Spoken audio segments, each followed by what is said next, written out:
আকিজ কোম্পানির ব্যাটারি চালিত রিকশা বিক্রি বন্ধ করে চিকন চাকার রিকশা চলাচলের দাবিতে রাজধানীর বাড্ডায় সড়ক অবরোধ করেছে মালিক ও শ্রমিকরা।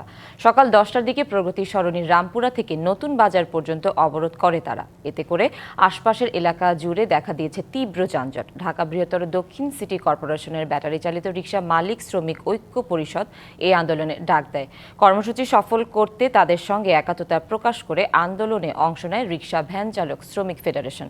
এতে প্রগতি সরণির নতুন বাজার থেকে রামপুরা অংশের যান চলাচল বন্ধ করে দেয়ায় চরম দুর্ভোগে পড়েছেন সাধারণ মানুষ। দীর্ঘ সময় সড়কে আটকে থেকে অনেকেই হেঁটেই গন্তব্যে যাত্রা করেন।